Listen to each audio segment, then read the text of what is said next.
Assalamualaikum warahmatullahi wabarakatuh. Salam sejahtera bagi kita semua.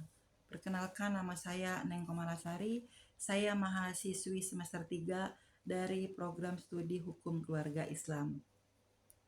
Baiklah, di sini saya akan mempresentasikan tentang wasiat kepada ahli waris dalam hukum Islam dan hukum positif Indonesia. Makalah ini saya susun untuk memenuhi salah satu tugas UTS dari mata kuliah Fikih Wasiat dengan dosen pengampu Bapak Dr. Ibnu MHI.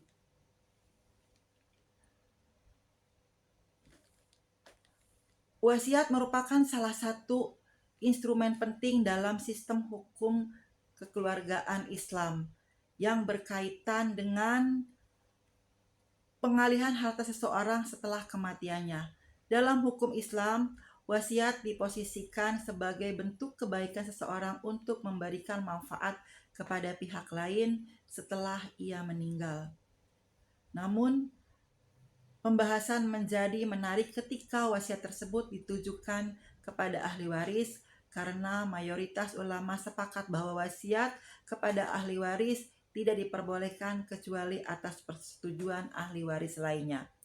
Di Indonesia, ketentuan mengenai wasiat tidak hanya diatur dalam fikih klasik, tetapi juga dalam kompilasi hukum Islam serta berbagai praktik di peradilan agama. Oleh karena itu, perlu dilakukan kajian mendalam mengenai relasi antara konsep wasiat menurut hukum Islam klasik dan implementasinya dalam hukum positif Indonesia. Rumusan masalah dari makalah tersebut yaitu apa pengertian dan dasar hukum wasiat menurut hukum Islam, kemudian bagaimana pandangan ulama klasik mengenai wasiat kepada ahli waris, dan bagaimana pengaturan wasiat kepada ahli waris dalam hukum positif Indonesia, dan bagaimana praktik peradilan agama dalam menyelesaikan sengketa wasiat kepada ahli waris.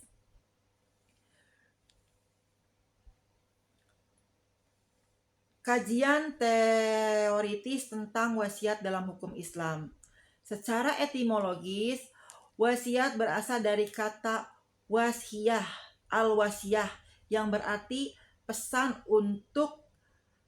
atau perintah. Secara terminologis, para ulama mendefinisikan wasiat sebagai pemberian hak terhadap harta seseorang kepada pihak lain yang berlaku setelah pemberi wasiat meninggal dunia. Dasar hukum wasiat itu sendiri yaitu memiliki dasar hukum yang kuat dalam Al-Quran, Sunnah, dan ijma ulama. Antara lain, Al-Quran Surat Al-Baqarah ayat 180 memerintahkan untuk berwasiat kepada orang tua dan kerabat.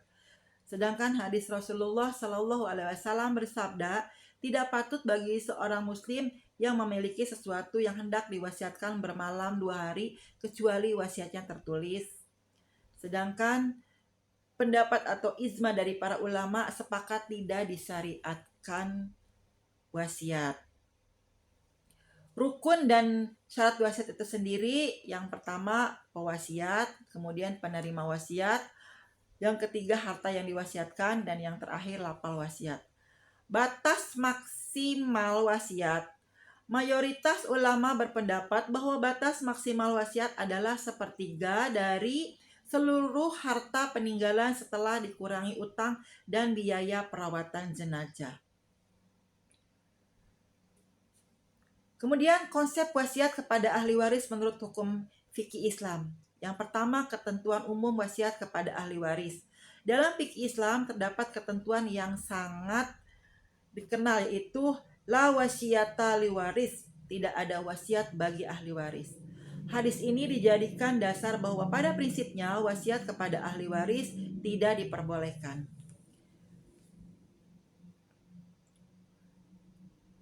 Hikmah larangan wasiat kepada ahli waris yaitu untuk mencegah ketidakadilan dalam pembagian warisan, kemudian untuk menjaga keharmonisan dalam keluarga, dan untuk menjaga ketentuan faraid yang telah ditetapkan syariat. Wasiat menurut hukum positif Indonesia. KHI memberikan ketentuan yang lebih operasional terkait wasiat, antara lain pasal 194, di mana wasiat hanya berlaku paling banyak sepertiga harta. Pasal 195, wasiat kepada ahli waris hanya sah bila mendapat persetujuan ahli warisnya. Sedangkan pasal 201 sampai 214 mengatur tata cara pelaksanaan wasiat. Undang-Undang Perkawinan. Undang-Undang Nomor 1 Tahun 1974 tidak mengatur secara detail tentang wasiat, tetapi menyerahkan urusan waris kepada hukum masing-masing agama. Praktik peradilan agama terkait wasiat kepada ahli waris. Yang pertama, pola sengketa yang muncul. Ahli waris menolak wasiat karena melebihi sepertiga harta. Wasiat diberikan kepada salah satu ahli waris sehingga memicu kecemburuan. Wasiat dipersoalkan karena dianggap dibuat dalam keadaan tidak sadar atau dipaksa. Pertimbangan hakim dalam putusan. Hakim pada umumnya mempertimbangkan keabsahan formil wasiat, batas maksimal wasiat, persetujuan ahli waris, serta asas kemaslahatan keluarga. Dalam beberapa perkara, pengadilan agama memutuskan bahwa wasiat kepada ahli waris menjadi tidak sah apabila ahli waris lain tidak memberikan persetujuan. Kemudian, analisis kritis. Pengaturan dalam KHI menunjukkan adanya harmonisasi yang baik antara prinsip fikih klasik dengan kebutuhan masyarakat modern, termasuk validitas wasiat tertulis. Kemudian, tantangan praktik wasiat di Indonesia. Beberapa persoalan muncul dalam pelaksanaan wasiat, antara lain minimnya literasi hukum masyarakat terkait batas maksimal wasiat dan keharusan persetujuan ahli waris lainnya.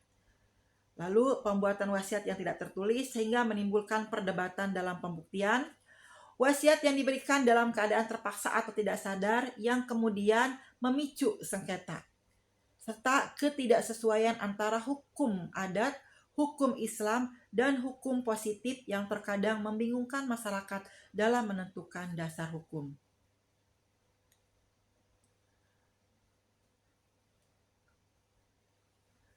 Dari pembahasan tadi dapat ditarik kesimpulan.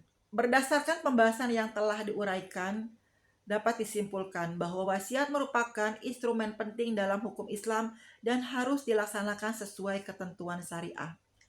Fikih klasik melarang wasiat kepada ahli waris kecuali dengan persetujuan ahli waris lainnya.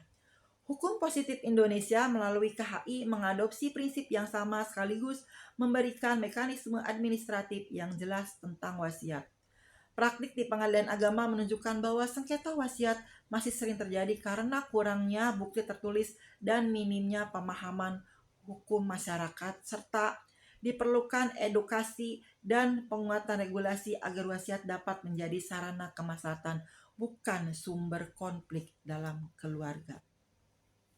Itu saja pemaparan dari makalah yang bisa saya presentasikan. Mohon maaf atas segala kekurangan. Kelebihan itu hanyalah milik Allah, kekurangan adalah milik saya pribadi.